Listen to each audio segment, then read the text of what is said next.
ओम अज्ञानतिमिरान्धस्य ज्ञानञ्जनशलाकया चक्षुरुन्मीलितं येन तस्मै श्रीगुरवे नमः। वाञ्छाकल्पतरुभ्यश्च कृपासिन्धुभ्य एव च पतितानां पावनेभ्यो वैष्णवेभ्यो नमो नमः। श्रीकृष्ण चैतन्य प्रभु नित्यानंद श्री अद्वैत गदाधर श्रीवासादि गौरभक्तवृंद। हरे कृष्णा कृष्णा कृष्णा हरे हरे, हरे राम राम राम हरे हरे। श्रीमद् भगवद गीता प्रथम अध्याय श्लोक संख्या आज हम 28 से आगे पाठ प्रारंभ करते हैं। अर्जुन उवाच दृष्ट्वेमं स्वजनं कृष्ण युयुत्सुं समुपस्थितं सीदन्ति मम गात्राणि मुखं च परिशुष्यति। दृष्टवेमं स्वजनं कृष्ण युयुत्सुं समुपस्थितं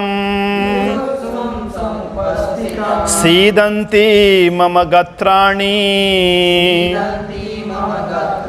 मुखं च परिशुष्यति। अर्जुन भगवान को कहा कि मेरे रथ को आप दोनों सेनाओं के मध्य में स्थापित कीजिए, मैं देख तो लूँ कौन कौन से योद्धा आए हैं युद्ध करने के लिए, किन से मेरा मुकाबला होने वाला है। तो भगवान ने अर्जुन के कहे अनुसार अपने उस महान रथ को दोनों सेनाओं के मध्य में विशेष रूप से भीष्म द्रोण प्रमुखतः सर्वेक्षाम महीक्षिताम सभी राजाओं के सामने उपस्थित किया।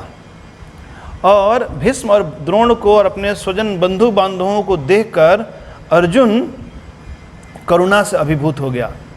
उसके मन में ऐसी दया की भावना आ रही है कि मुझे इनका वध करना है, मैं इनके साथ युद्ध नहीं कर सकता।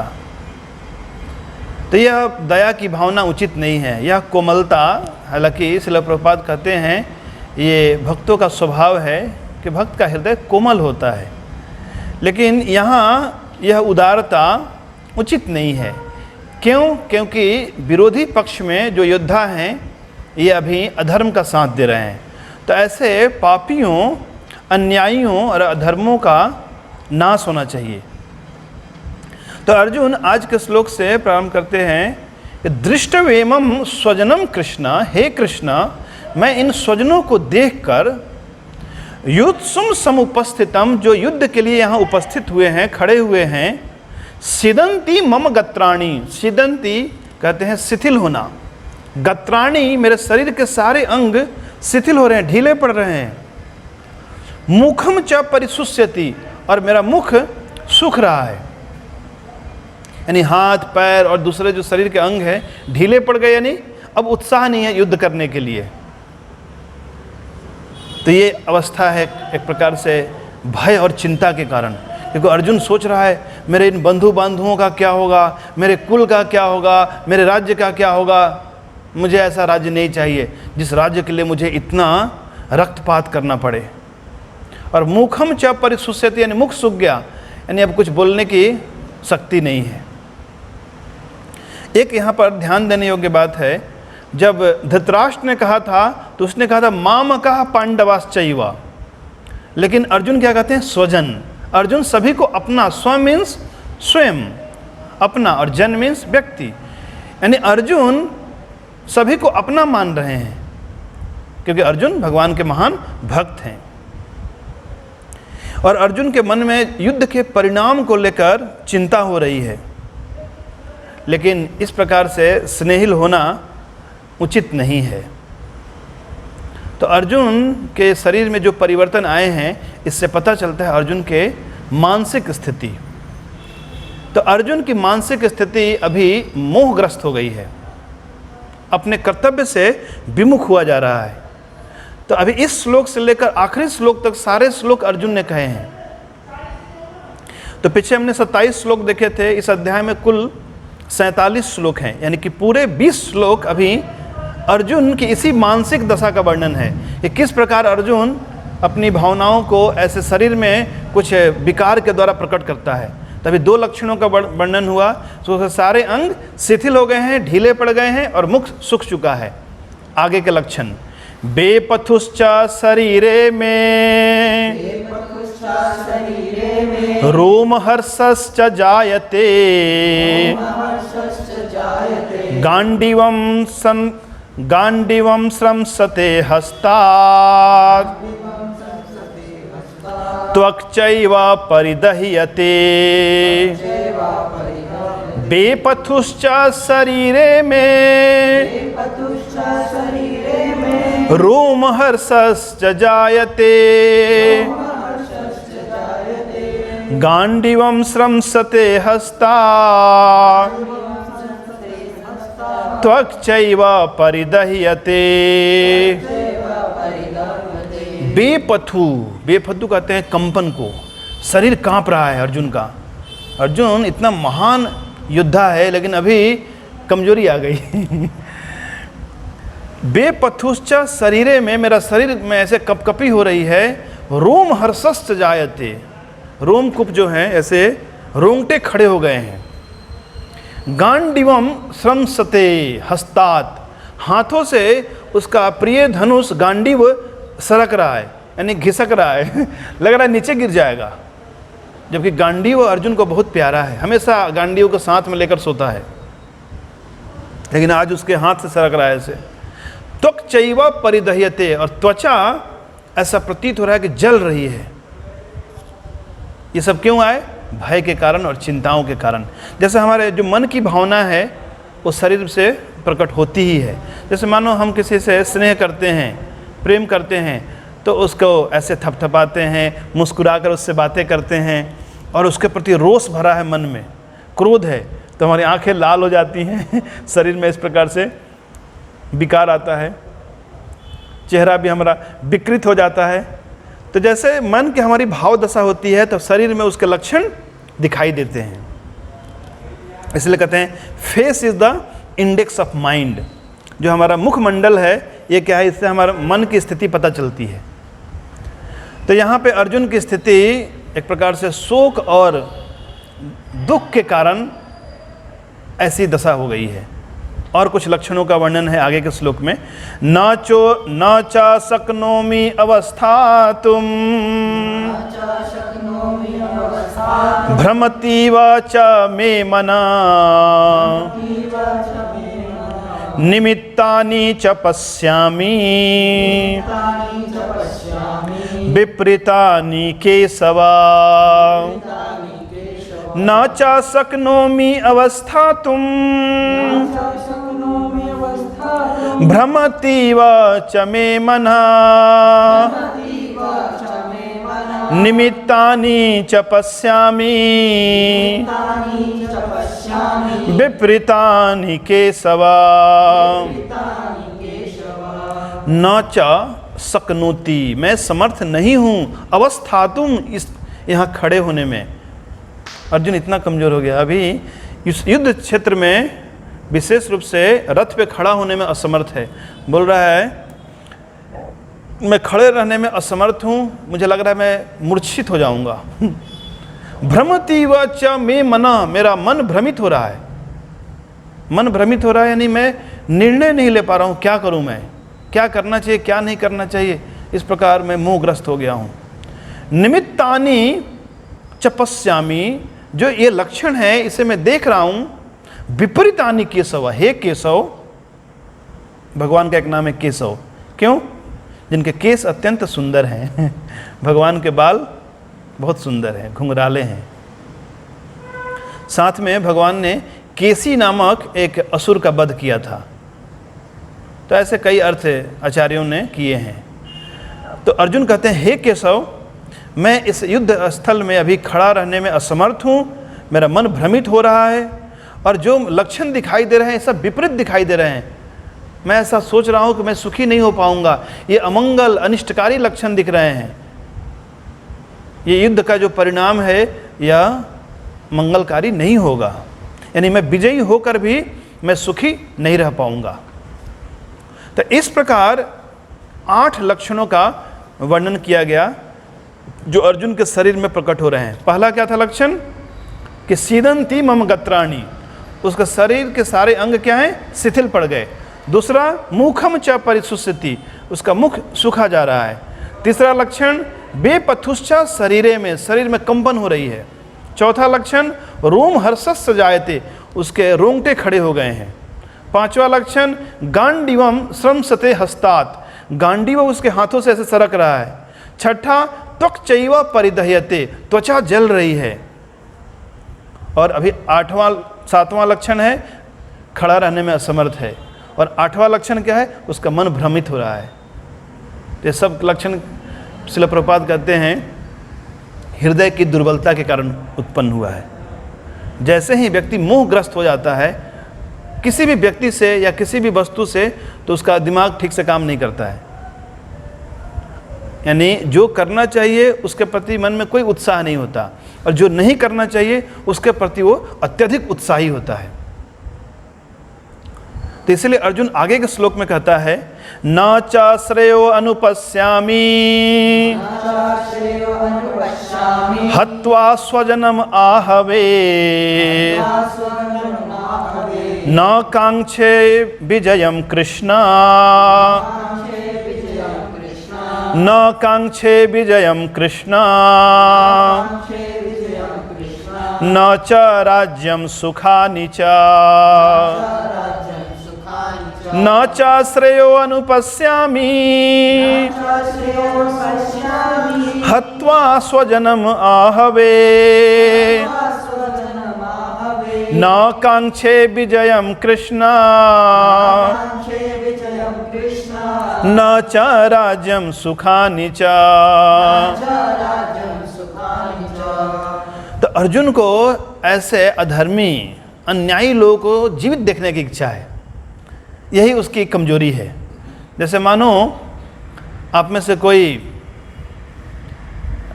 कोर्ट में जज बन गया और उसी कोर्ट में आपका कोई रिश्तेदार आया और आपको भी पता है कि इसने पाप कर्म किए हैं जिसके कारण इसको मृत्यु दंड मिलना चाहिए या आजीवन कारावास मिलना चाहिए, लेकिन आपने अपनी रिश्तेदारी निभाने के लिए उसको बरी कर दिया ये क्या उचित है?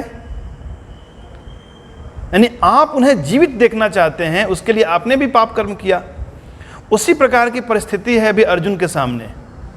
अर्जुन केवल उन्हें जीवित देखना चाहता है।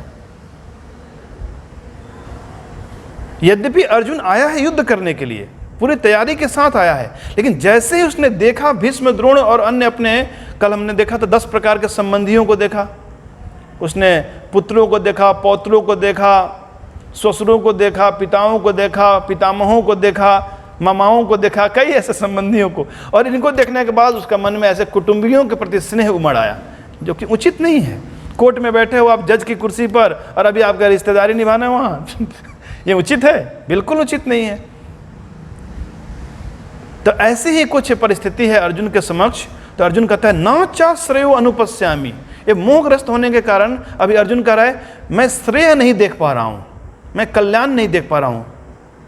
हत्वा स्वजनम आहवे, इन स्वजनों की हत्या करके मुझे क्या लाभ प्राप्त होगा। न कांक्षे विजयम कृष्ण, मुझे विजय की कोई आकांक्षा नहीं है, मैं जीतना नहीं चाहता हूँ, मुझे राज्य सुख की भी कोई आकांक्षा नहीं है। न च राज्यम सुखानि च, तो तुम करोगे क्या? तो आगे अर्जुन कहेगा मैं जंगल चला जाऊँगा, मैं भिक्षाटन करके अपना जीविका निर्वाह करूँगा। भगवान कहेंगे तुम जंगल में रह पाओगे? तुम क्षत्रिय हो, क्षत्रिय का कार्य है धर्मयुक्त युद्ध करना।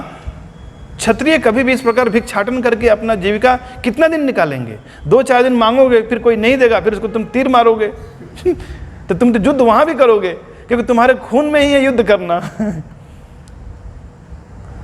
तो वहां युद्ध करोगे, उससे अच्छा तुम यहां युद्ध करो।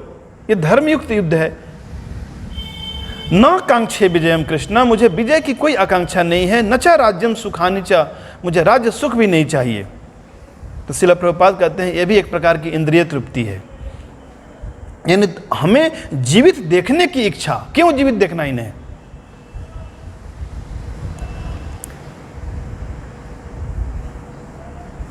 तो अगले श्लोक में और अपनी बात को अर्जुन स्पष्ट करता है, किम नो राज्येन गोविंद किम भोगैर्जीवितेन वा ये सामर्थे कांक्षतिम नो राज्यं भोगा सुखानि च किम नो राज्येन गोविंद किम भोगैर्जीवितेन वा ये सामर्थे कांक्षितं नो राज्यं भोगा सुखानि च। किम क्या लाभ, नो राज्येन, नो कहते हैं हमारे, यानी हमें इस राज्य से क्या लाभ प्राप्त होगा इनको मारकर। हे गोविंद, किम भोगैर जीवितेन वा, और ऐसे भोगों से हमें क्या लाभ प्राप्त होगा, और ऐसे हम जीवित रहकर क्या लाभ प्राप्त करेंगे। लग रहा है ना कितनी अच्छी बातें कर रहा है अर्जुन। कभी कभी लोग ऐसे कहते हैं, कृष्ण के ऊपर आक्षेप करते हैं, देखो ये कैसे भगवान है, अर्जुन कितना अच्छा व्यक्ति है जो युद्ध नहीं करना चाहता है और अर्जुन ने युद्ध मचायो। यानी कृष्ण ने युद्ध मचायो, कृष्ण ने अर्जुन को ऐसा ब्रेन वॉश किया गीता सुनाकर कि अर्जुन जैसा अच्छा व्यक्ति जो युद्ध नहीं करना चाहता था उसे युद्ध में लगा दिया। येषाम अर्थे कांक्षितम नो, येषाम अर्थे यानी जिनके लिए इच्छा है, नो राज्यम भोगा सुखानि च, यानी जिनके लिए हम चाहते हैं, तो ऐसे लोगों को मारकर राज्य और भोग और सुख मुझे नहीं प्राप्त करना है। तो श्रील प्रभुपाद कहते हैं एक प्रकार की अन्य इंद्रिय तृप्ति है। जैसे मानो अर्जुन सोच रहा है यदि मैं युद्ध में जीत भी जाता हूं तो सब मारे जाएंगे, तो मारे जाएंगे तो कोई देखने वाला नहीं रहेगा। यदि राजा बन भी जाते हैं तो कोई फिर दिखाएंगे किसको, देखने वाला कोई बचेगा ही नहीं। जैसे मानो यहाँ दिनेश को अभी अजमेर शहर में इसे किसी इसने प्रतियोगिता में भाग लिया तो इसको अवार्ड देना है, तो एक ऑप्शन है कि तुम्हें अजमेर शहर में वो अवार्ड दिया जाए और एक ऑप्शन है कि तुम्हें इंदौर शहर में अवार्ड दिया जाए। तुम कहाँ अवार्ड लेना पसंद करोगे? नहीं, जो अवार्ड तुम्हें दिया जाएगा तो तुम अपने क्षेत्र में अवार्ड लेना चाहोगे ना। तुम्हारे देखने वाले लोग आएंगे, कुछ तुम्हारे परिचित दोस्त आएंगे, रिश्तेदार आएंगे, पेपर में फ़ोटो छपेगा, पहचानेंगे। और ऐसा अज्ञात स्थान में जहाँ तुम्हें कोई जानता भी नहीं, तो वहाँ तुम लेना चाहोगे अवार्ड? नहीं लेना चाहोगे। तो वैसे ही हम चाहते हैं कि ये लोग जीवित रहें ताकि हम राज्य सुख भोगें, लेकिन ये सब मारे जाएंगे तो फिर हम राज्य लेकर भी क्या करेंगे। तो एक अन्य प्रकार की सूक्ष्म इंद्रिय तृप्ति है। तो ऐसे अधर्मी, अन्यायी, पापियों को जीवित देखने की आकांक्षा भी एक प्रकार की भोग, एक प्रकार की इंद्रिय तृप्ति है।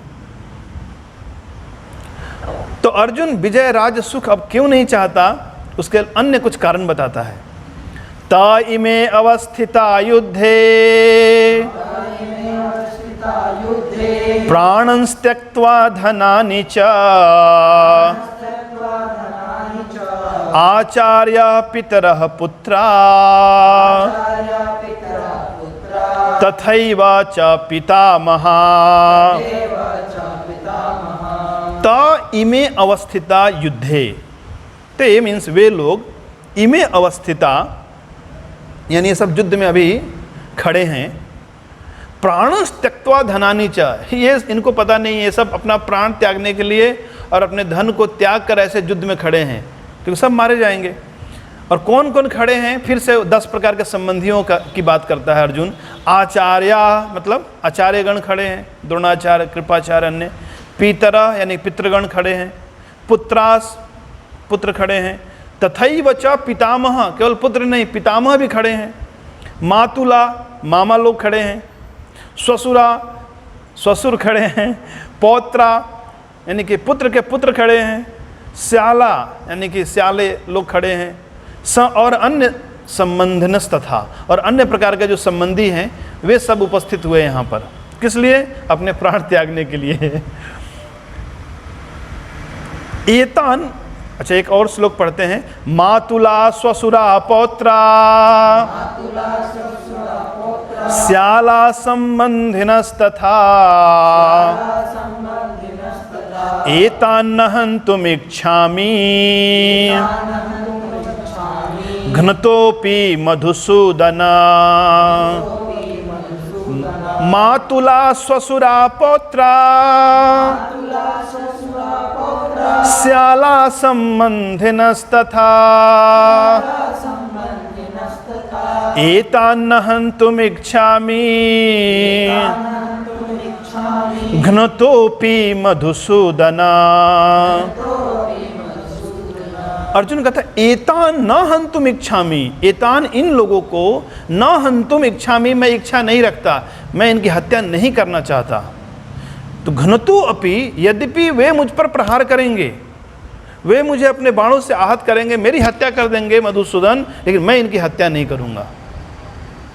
कोई लगेगा देखो अर्जुन कितना उदार है, खुद मर जाना चाहता है लेकिन दूसरों को नहीं मारना चाहता, पर ऐसी उदारता स्वीकार्य नहीं है।